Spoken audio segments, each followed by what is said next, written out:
Selamat malam semuanya. Mari kita bersama-sama memulai doa malam. Sebelum kita memulai ibadah doa malam ini, mari kita saat teduh sejenak. Amin. Mari kita angkat pujian yang pertama.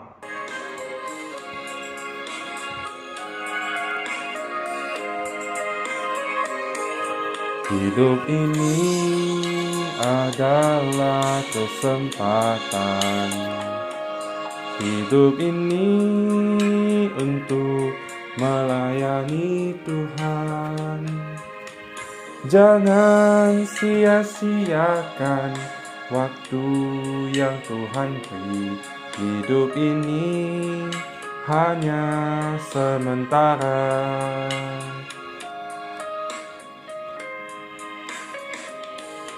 Hidup ini adalah kesempatan. Hidup ini untuk melayani Tuhan.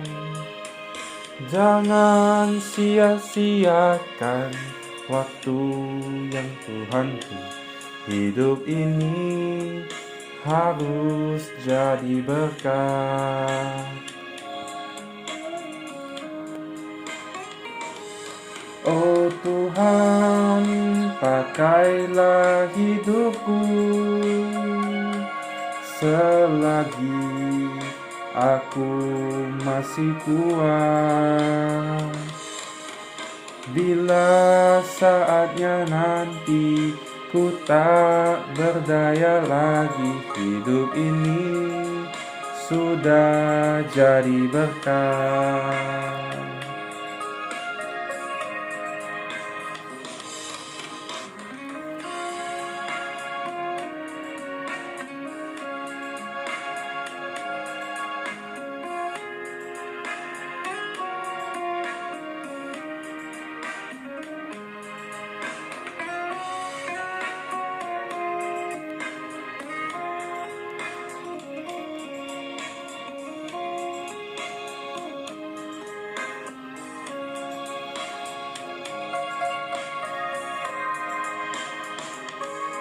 Hidup ini adalah kesempatan.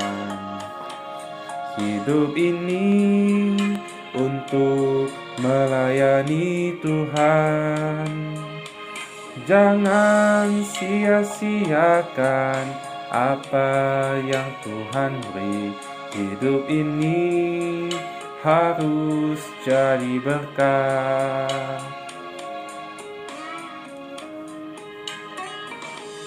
Oh Tuhan, pakailah hidupku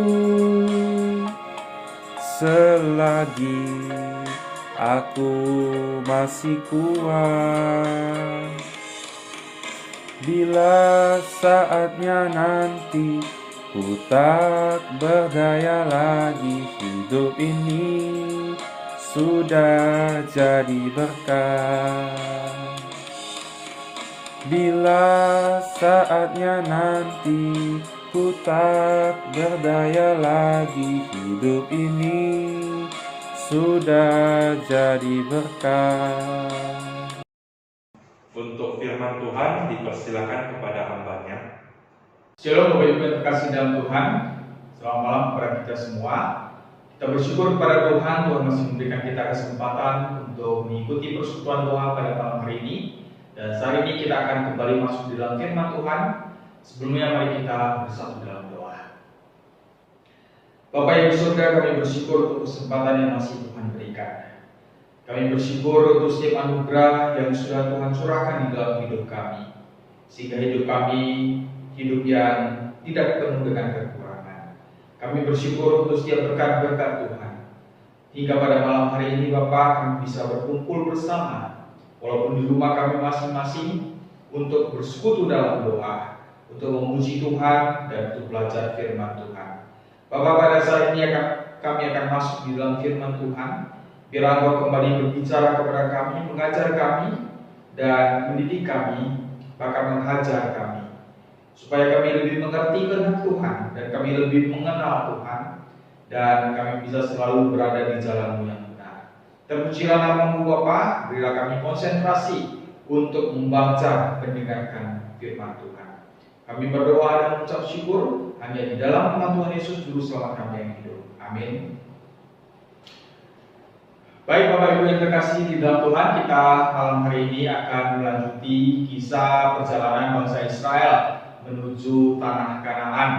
Di sepanjang perjalanan mereka, terutama di padang gurun, kita melihat bagaimana Tuhan terus menyertai mereka hingga mereka berhenti dan berkemah di bawah kaki Gunung Sinai. Dan di situ Musa naik turun ke atas Gunung Sinai untuk menghadap Tuhan, berbicara dengan Tuhan, di mana Tuhan ingin mengajarkan peraturan-peraturan, titah-titah yang harus dilaksanakan, dijalankan oleh bangsa Israel. Baik Bapak Ibu yang terkasih dalam Tuhan, kita akan masuk di Keluaran pasal 32 pada malam hari ini. Mari kita baca bersama-sama, kita bawa diri kita ya di dalam perjalanan tersebut, tempatkan diri kita di tengah-tengah bangsa Israel. Dan kita adalah bangsa Israel, bangsa pilihan Tuhan. Kita rasakan suasana tersebut, ya, bagaimana bangsa Israel di dalam masa perjalanannya dipimpin oleh Musa hingga mereka tiba di kaki Gunung Sinai. Dan 2 minggu yang lalu saya sudah mengatakan bahwa terakhir kita di Keluaran pasal 24 kalau tidak salah ya. Nah, kemudian saya mengharapkan kepada kita semua di dalam 2 minggu ini kita membaca pasal 25 sampai pasal 31. Kenapa saya tidak membahas secara detail pasal 25 sampai pasal 31? Kalau Bapak Ibu baca pasal 25 sampai 31, itu semuanya adalah percakapan Allah dengan Musa di atas Gunung Sinai. Di mana kita tahu Musa di atas Gunung Sinai selama berapa hari, berapa malam Bapak Ibu sekalian? 40 hari, 40 malam. Dan apa-apa saja yang dibicarakan Tuhan kepada Musa, kita bisa baca secara detail di pasal 25 sampai 31. Di situ Tuhan cukup detail sekali bagaimana bangsa Israel harus melakukan apa yang dikehendaki Tuhan. Di situ kita tahu Tuhan menyuruh Musa membuat ini, membuat itu. Bahkan Tuhan juga menyebutkan ukurannya, panjang, lebar, tinggi, luasnya bagaimana, jenis peralatannya apa, harus dari bahan apa, pokoknya sedetil-detil mungkin. Nah, ini kita bisa melihat bahwa Allah ingin umatnya melakukan sedemikian rupa sesuai dengan kehendak Tuhan. Kenapa Tuhan lakukan ini? Supaya bangsa Israel dapat hidup penuh dengan damai sejahtera, dapat hidup seturut dengan kehendak Tuhan. Nah, Bapak Ibu yang terkasih dalam Tuhan, tidak panjang lebar, dan kita akan masuk ke Keluaran pasal 32. Apa yang terjadi di Keluaran pasal 32? Mari kita baca bersama. Kita imajinasi pada saat kita juga menempatkan diri kita di tengah-tengah bangsa Israel. Keluaran pasal 32, mari kita mulai. Ketika bangsa itu melihat bahwa Musa mengundur-undurkan turun dari gunung itu, maka berkumpullah mereka mengerumuni Harun dan berkata kepadanya, "Mari, buatlah untuk kami Allah yang akan berjalan di depan kami, sebab Musa ini orang yang telah memimpin kami keluar dari tanah Mesir. Kami tidak tahu apa yang telah terjadi dengan dia." Lalu berkatalah Harun kepada mereka, "Tanggalkanlah anting-anting emas yang ada pada telinga istrimu, anakmu laki-laki dan perempuan, dan bawalah semuanya kepadaku."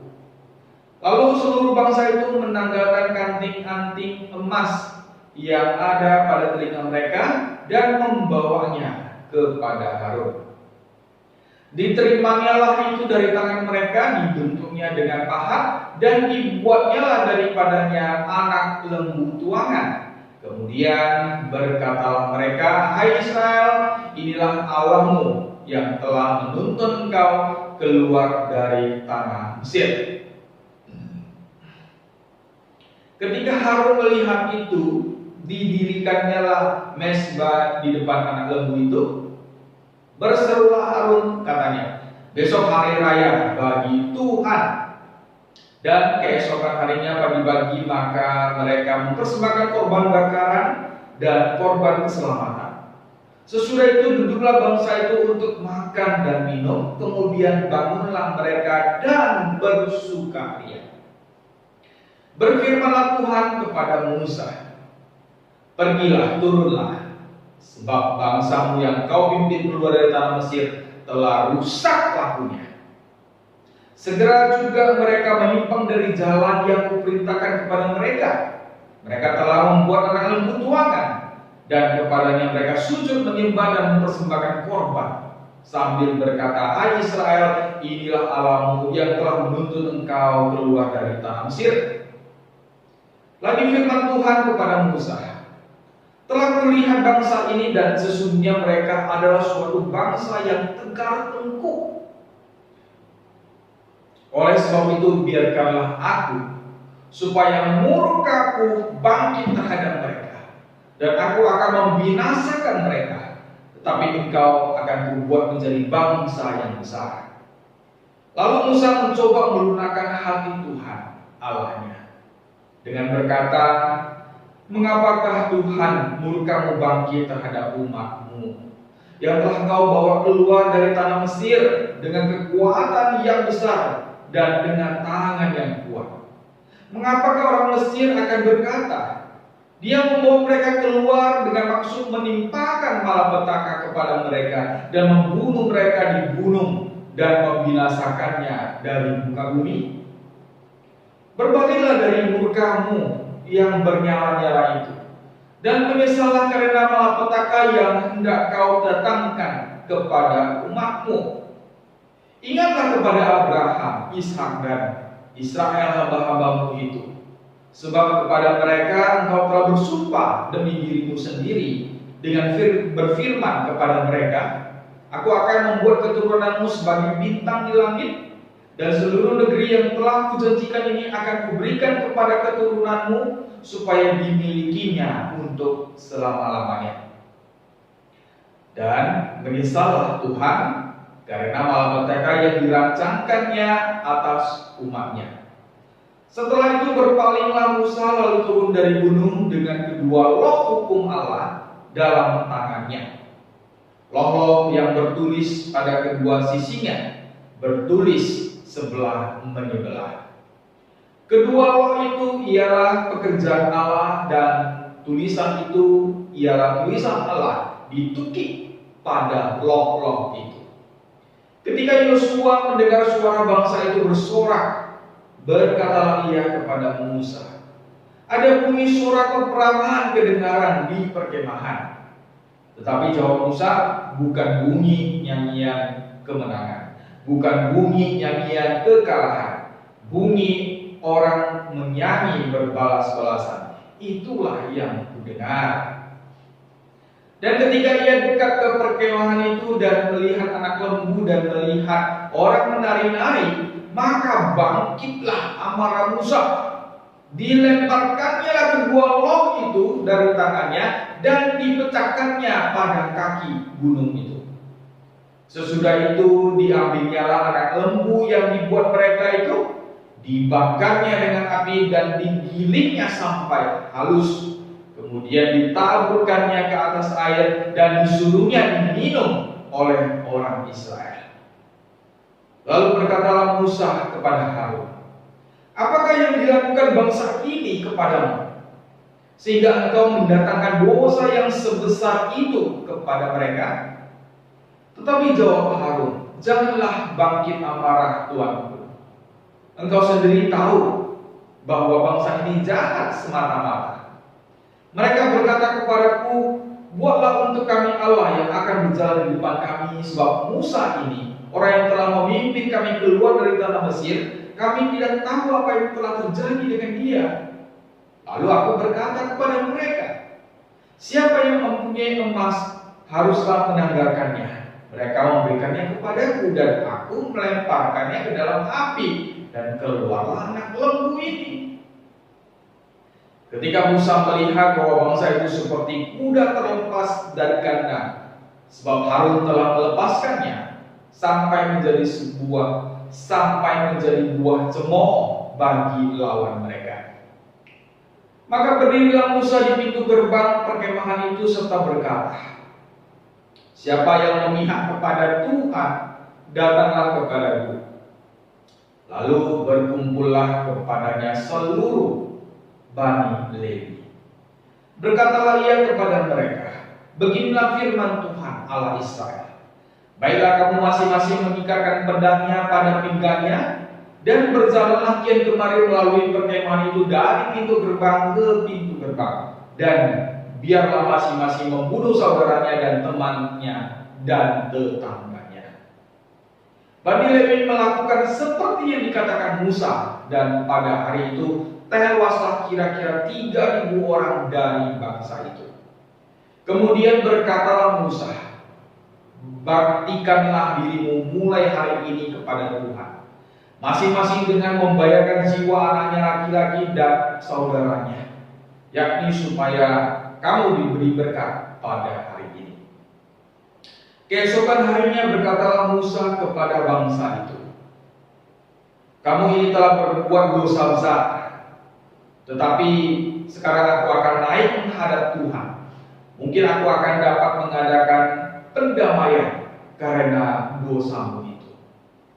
Lalu kembalilah Musa menghadap Tuhan dan berkata, bangsa ini telah berbuat dosa besar, sebab mereka telah membuat alat emas bagi mereka.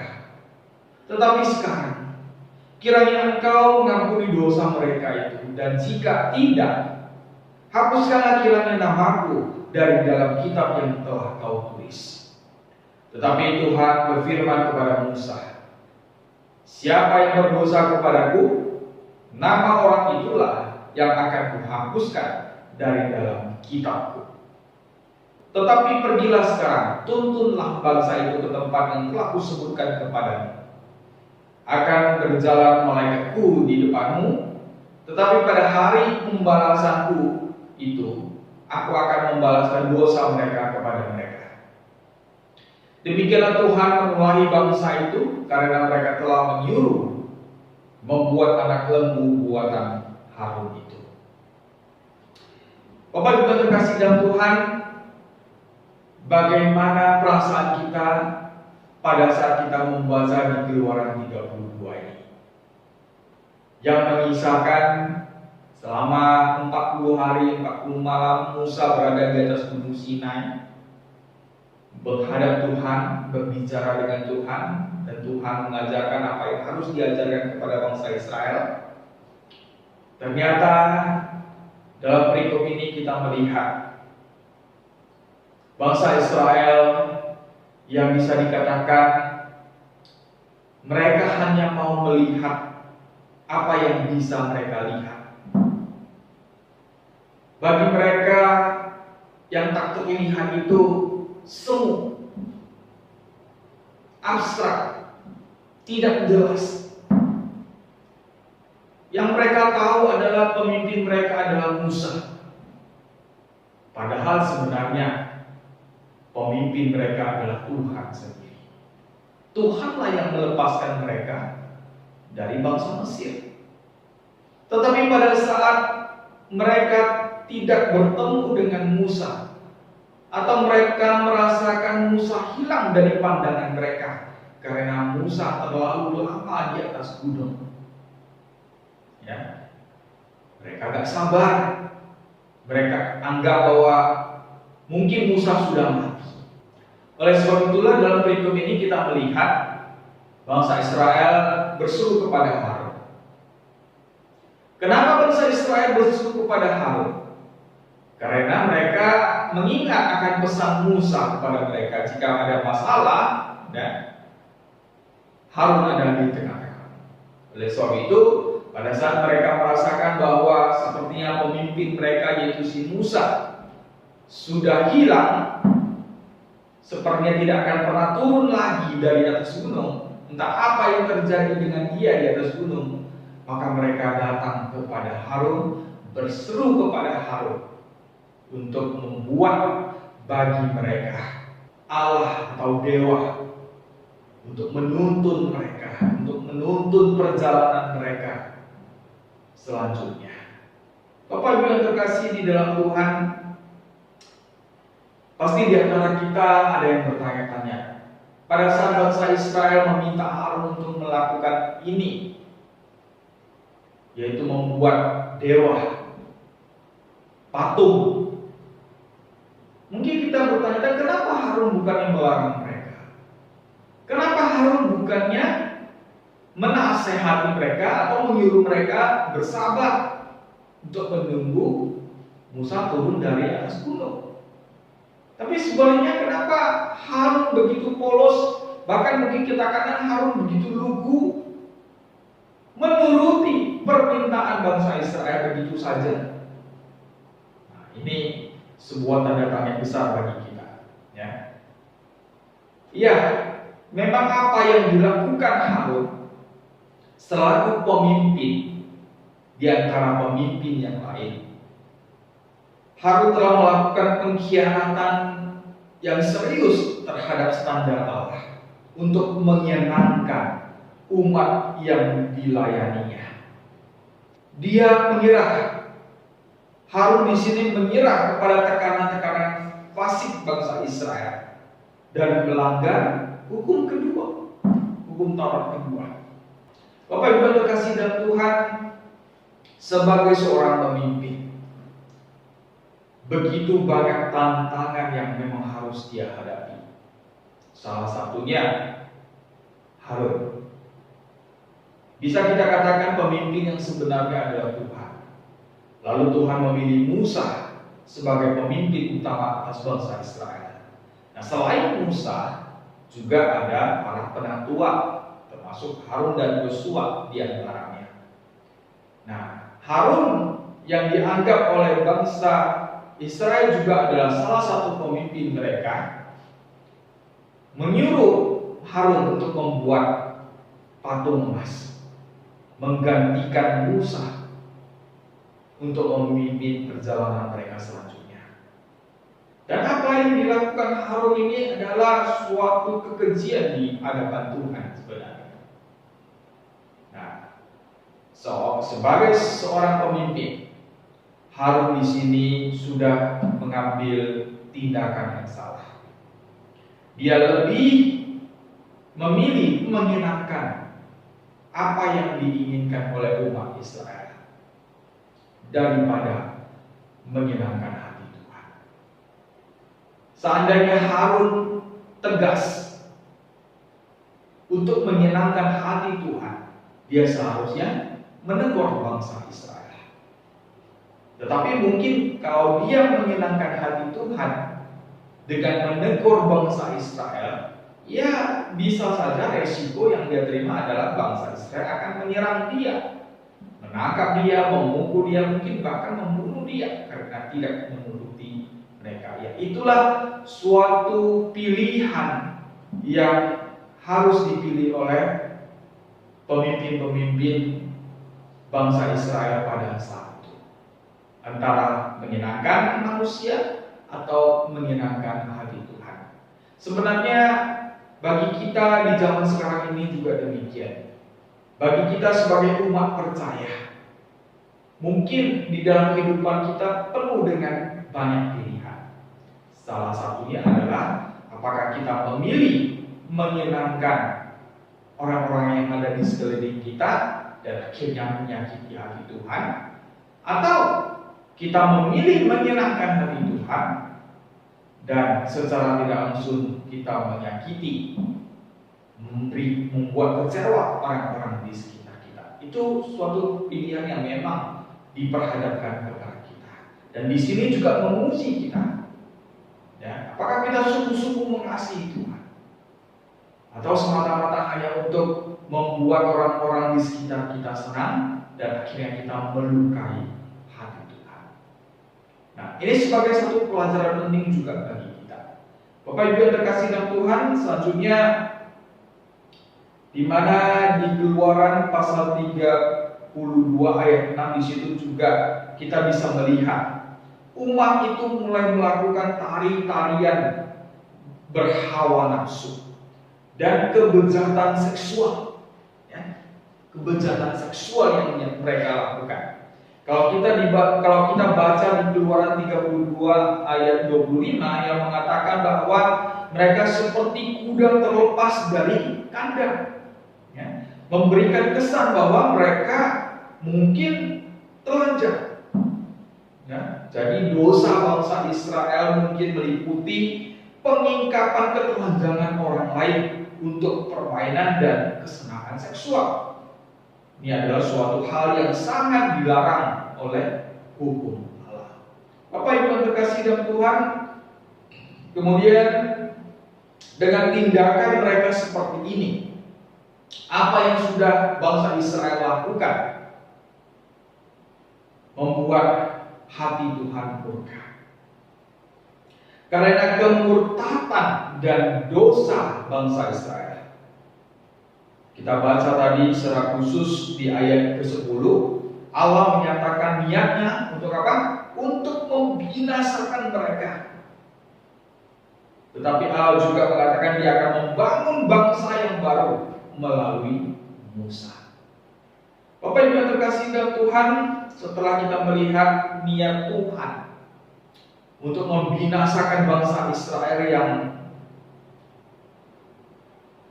keras kepala ini, kita katakan bangsa Israel yang tidak tahu diri ini,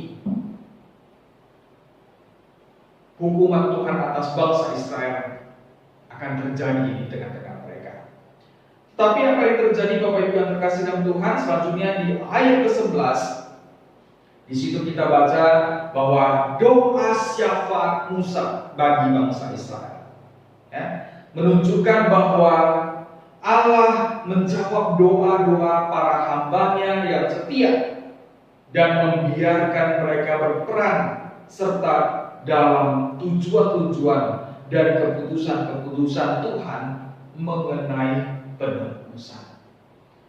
Ya, kita lihat di sini setelah Musa mendengar bahwa Tuhan akan membinasakan bangsa Israel, lalu Musa datang ke hadapan Tuhan berdoa, memohon belas kasihan daripada Tuhan. Jadi di sini kita bisa lihat dengan jelas sekali bahwa Allah ingin membinasakan umat yang memberontak ini. Ya. Namun Musa yang bertindak sebagai perantara di antara Tuhan dengan umat itu, dengan sungguh-sungguh memohon syafaat supaya melunakkan hati Allah sehingga mengubah maksudnya. Bapak Ibu yang terkasih dalam Tuhan, kita lihat karena doa Musa yang sungguh-sungguh, Tuhan menaruh belas kasihan. Akhirnya Tuhan tidak jadi secara langsung, secara kejam gitu ya, dengan murkanya untuk membinasakan bangsa Israel. Dengan hati Musa yang masih mengasihi bangsa Israel, dan Musa di situ statusnya sebagai pengantara, ya, antara bangsa Israel dengan Tuhan, dengan permohonan doa dari Musa, doa syafaat Musa. Akhirnya Tuhan mengurung niatnya membinasakan bangsa Israel. Nah, di sini kita lihat kebenaran firman yang ditekankan di sini ialah bahwa Allah menjadikan hamba-hambanya rekan kerja. Allah menjadikan Musa sebagai rekan sekerjanya. Demikian juga kita di zaman sekarang ini ada pendeta, ada guru Injil, ada hamba Tuhan. Nah, itu pilihan-pilihan Tuhan sebagai rekan kerja Allah dan juga sebagai perantara umat Tuhan dengan Tuhan. Oleh sebab itu, tugas kami sebagai perantara antara jemaat, antara domba-domba Allah dengan Tuhan, di mana kita adalah Tuhan sendiri yang sudah langsung memiliki kami. Kami berdoa di dalam hidup kami sebagai perantara saudara-saudari sekalian dengan Tuhan. Kami berdoa untuk saudara-saudara supaya kita semua diampuni. Tetapi tentu itu semua harus sesuai dengan kehendak Tuhan. Ya. Jadi Bapak Ibu yang terkasih di dalam Tuhan, Allah telah menetapkan bahwa doa syafaat yang sungguh-sungguh dari orang yang benar dapat menggerakkan hatinya untuk mengubah maksudnya yang sementara dan mendatangkan penebusan, bukannya hukuman. Jadi kalau dikatakan doa syafaat itu poinnya banyak. Seperti persekutuan doa yang kita lakukan setiap hari Selasa malam itu juga termasuk doa syafaat. Doa untuk gereja, doa untuk sekolah, doa untuk jemaat yang sakit, doa untuk negara, dan masih banyak lagi. Itu dikatakan doa syafaat. Nah, Bapak Ibu yang terkasih dalam Tuhan, di sini juga mengajarkan kita betapa pentingnya berdoa. Berdoa, doa yang sungguh-sungguh, doa yang benar, bisa menggerakkan hati Tuhan. Mohon belas kasihan daripada Tuhan untuk mengubah suatu keadaan. Bapak Ibu yang terkasih dalam Tuhan, merupakan rahasia yang tak terselami bahwa Allah dapat diyakinkan oleh doa syafaat manusia. Ya, kadang-kadang memang hal ini pada saat kita membaca perikop ini sepertinya oleh karena doa syafaat Musa akhirnya bisa mengubah rencana Allah. Ini suatu rahasia yang sebenarnya kita tidak bisa mengilami atau tidak bisa mengerti. Kenapa bisa demikian? Seakan-akan Musa mengatur Tuhan gitu. Seakan-akan Musa mengatur Tuhan. Tapi sebenarnya tidak, Bapak Ibu yang terkasih. Allah masih berdaulat dalam hal ini.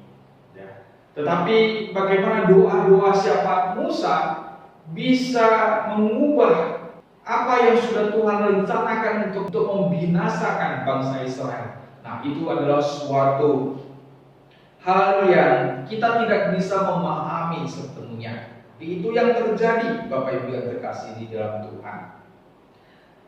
Di sini kita harus mengerti bahwa Allah bukanlah oknum ilahi yang tak berperasaan. Ya. Allah bukanlah oknum ilahi yang tak berperasaan atau takdir yang tegar. A tetap A, hukum tetap hukum, tidak ya. Tetapi Allah berkepribadian yang senang digerakkan oleh kasih, iman, dan doa umatnya yang setia. Saudara-saudara yang terkasih dalam Tuhan, kemudian kita melihat Musa melempar dua batu tersebut, pecah. Dalam hal ini mau dikatakan kepada kita, Musa tidak menghancurkan kedua batu itu karena kemarahan yang tak terkendali, bukan. Ya. Musa tidak sengaja karena emosinya juga kepada bangsa Israel, lalu dia dengan sengaja melempar batu tersebut dan akhirnya pecah. Tidak. Di sini kemarahan Musa itu disebabkan oleh karena dosa yang dilakukan oleh Israel. Jadi bangsa Israel yang berdosa memicu kemarahan, dan kemarahan Musa ini adalah layak seharusnya. Dan kemarahan Musa ini adalah bukan dosa. Ya, kemarahan Musa ini bukan dosa yang pada akhirnya melempar dua batu tersebut. Tetapi kemarahan Musa ini adalah suatu peringatan yang dahsyat kepada bangsa Israel yang sudah melakukan dosa. Demikian juga yang dilakukan Kristus, menunjukkan kemarahan ilahi terhadap dosa. Tuhan marah dengan bangsa Israel. Ya, marah. Tetapi kenapa Tuhan marah? Karena dosa yang dilakukan itu sudah layak marah. Ya. Oleh karena suatu hal yang tidak benar, suatu dosa yang dilakukan, kemudian kita marah.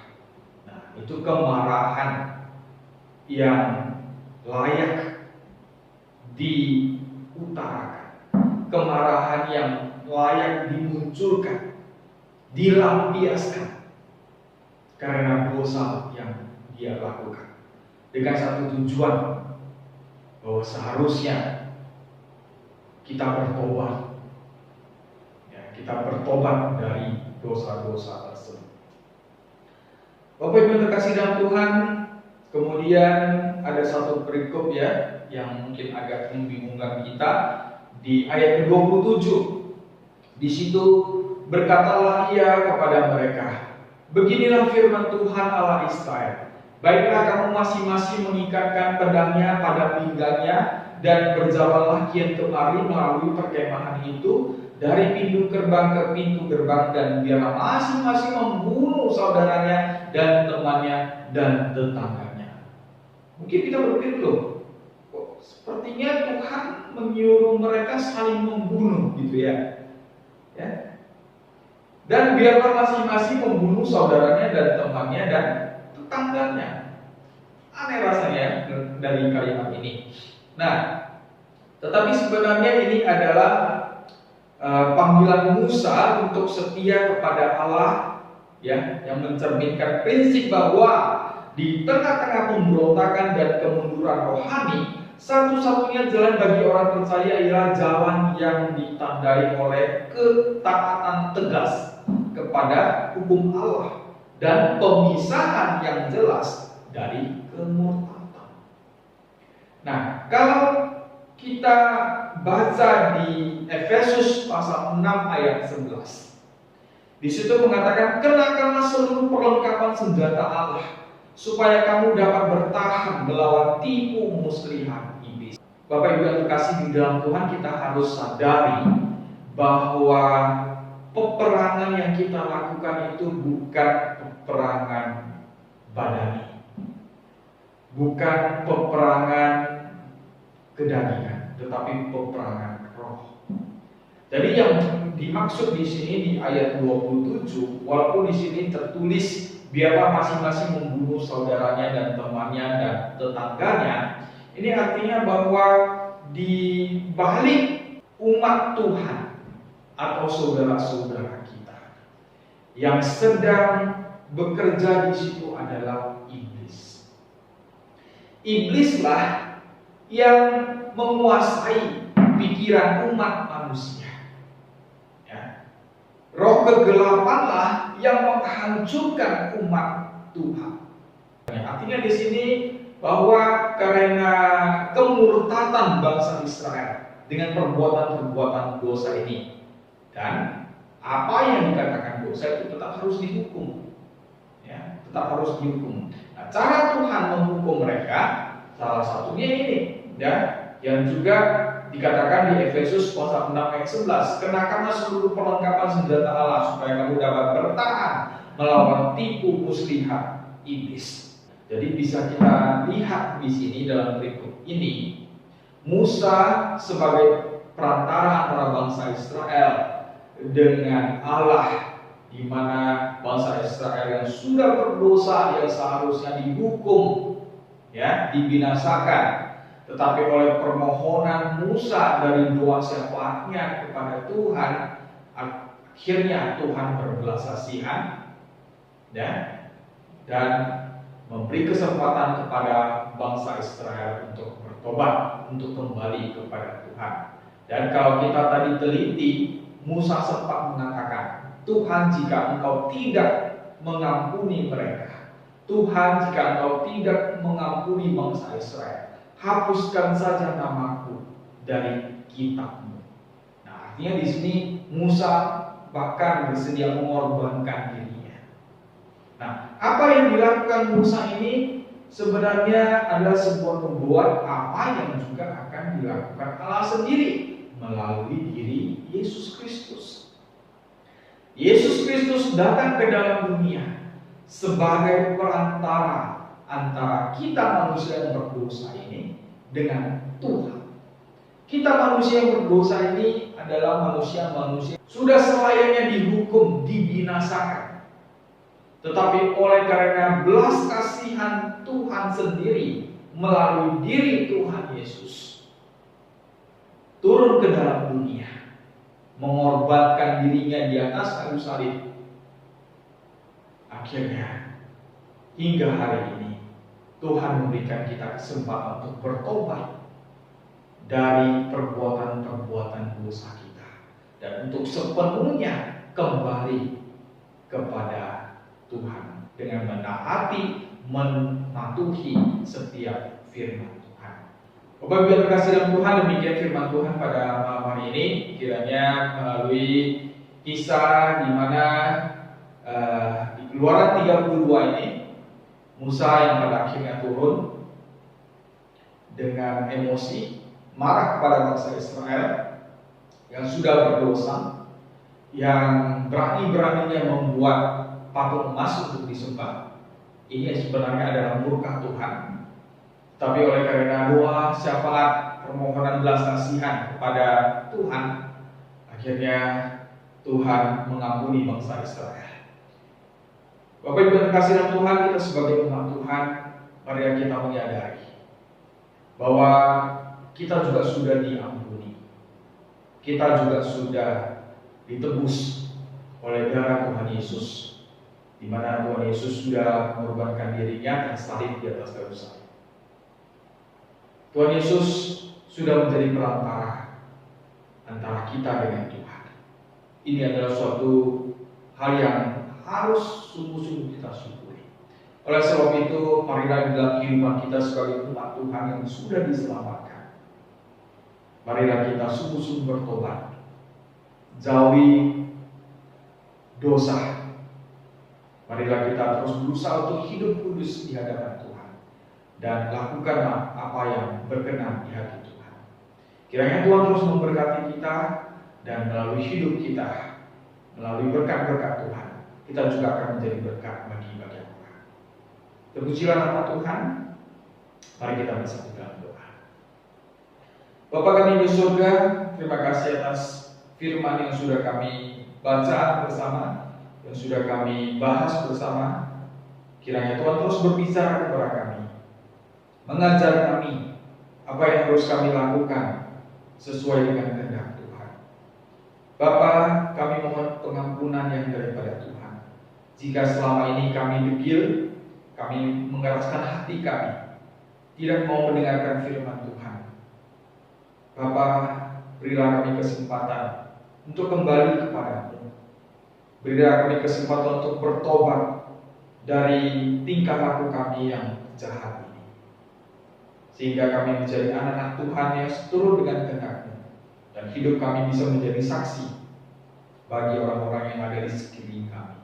Terpujilah nama-Mu Bapa, kami berdoa dan ucap syukur hanya di dalam nama Tuhan Yesus Juru Selamat kami yang hidup. Amin. Selanjutnya kita angkat pujian yang kedua.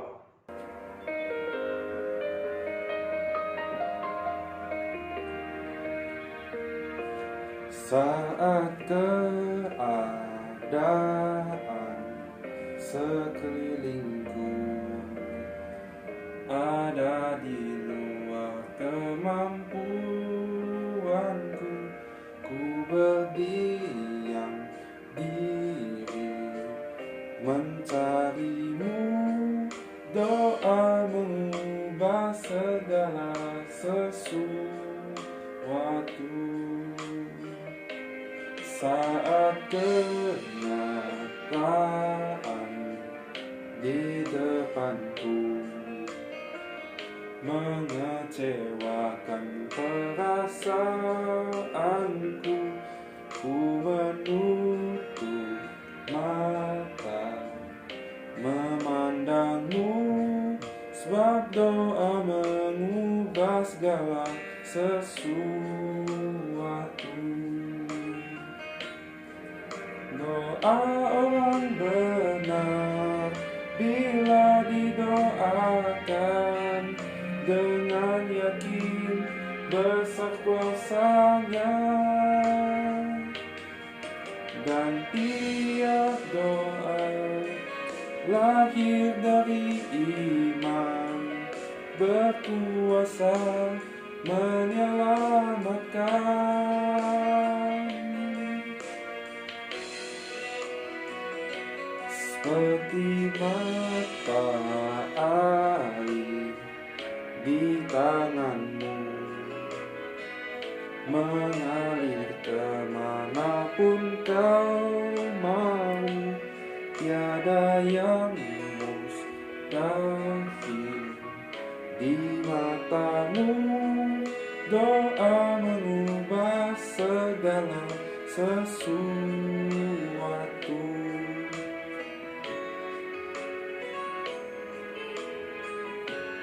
Saat kenyataan di depanku mengecewakan perasaanku, ku menutup mata memandangmu, sebab doa mengubah segala sesuatu.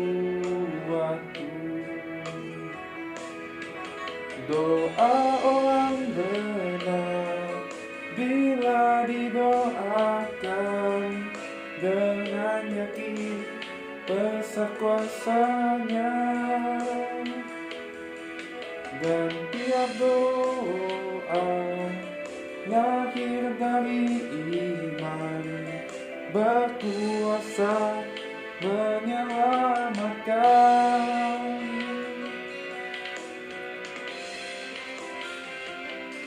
Seperti mata air di tanganmu, mengalir kemanapun kau mau, tiada yang mustahil di matamu. Doa mengubah segala sesuatu.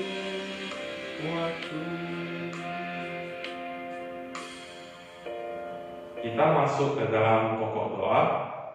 Doa bagi bangsa dan negara. Pertama, kita doakan agar presiden dan seluruh pemerintahan dapat bekerja dengan jujur dan mengutamakan kesejahteraan rakyat. Yang kedua, doakan agar penyaluran vaksin COVID dapat berjalan lancar sehingga virus COVID dapat segera teratasi. Ketiga, doakan agar penyebaran virus COVID dapat segera ditangani dengan baik oleh pemerintah. Mari kita berdoa. Tuhan Yesus, terima kasih atas penyertaan-Mu terhadap bangsa dan negara ini. Kami berdoa untuk Pak Presiden Jokowi dan seluruh pemerintahan agar dapat selalu bekerja dengan baik dan mengutamakan masyarakat Indonesia dalam seluruh kegiatan yang dilaksanakan. Kami bersyukur untuk vaksin COVID yang sudah didistribusikan walaupun belum merata. Kami berharap semoga vaksin ini dapat diberikan dengan lancar kepada seluruh rakyat Indonesia dan Tuhan yang menolong di dalam prosesnya. Kami juga berdoa untuk kondisi Indonesia hari ini, di mana kami melihat dan mendengar adanya penyebaran virus baru. Tuhan yang menolong untuk pemerintah kami agar boleh menanggulangi penyebaran virus ini dengan cepat dan cara yang tepat. Dalam nama Tuhan Yesus kami berdoa, amin. Doa bagi gereja. Pertama, doakan agar ibadah online di Titus terus dapat memberkati banyak jiwa. Yang kedua, doakan agar majelis di Titus makin sehati dalam melayani Tuhan. Ketiga, doakan seluruh hamba Tuhan yang melayani di GMI Titus, Poksu Wirawanto dan Contotea. Mari kita berdoa. Tuhan Yesus, kami berdoa bagi gereja kami GMI Titus. Kami sudah memulai untuk mengadakan ibadah secara tatap muka. Kiranya Tuhan menolong agar baik ibadah online ataupun onsite dapat menjadi berkat bagi setiap orang yang mendengarkan. Dan untuk para majelis GMI Titus dan seluruh jemaat agar tetap semangat melayani dan memuji-Mu Tuhan. Berkati juga untuk setiap hamba Tuhan yang ada di gereja ini. Kiranya Tuhan memberikan hikmat dan kebijaksanaan selalu, agar mereka boleh senantiasa melakukan apa yang Tuhan mau. Dalam nama Tuhan Yesus kami berdoa, amin. Doa bagi Metodis 11. Pertama, doakan kepada kepala sekolah, guru, staf, dan seluruh pekerja Metodis 11 agar terhindar dari bahaya COVID-19. Kedua, doakan agar rencana pembelajaran tatap muka dapat segera terlaksana. Yang ketiga, doakan kerjasama orang tua, guru, dan siswa selama belajar online. Mari kita berdoa. Tuhan Yesus, kami bersyukur hingga saat ini Engkau masih menyertai sekolah Metodis 11. Kiranya Tuhan senantiasa memberikan kesehatan kepada seluruh pekerja di sekolah ini, mulai dari kepala sekolah, staf, dan guru-guru semuanya. Tuhan, kami berdoa agar proses belajar tatap muka nanti dapat berjalan dengan baik, dan seluruh sistem yang direncanakan untuk pembelajaran tatap muka dapat berjalan dengan lancar. Tuhan, kami juga berdoa agar para orang tua murid dapat bekerja sama dengan sekolah dalam mendidik anak-anak di rumah, agar anak-anak di rumah dapat belajar dengan efektif. Dalam nama Tuhan Yesus kami berdoa, amin. Doa bagi jemaat lansia GMI Titus.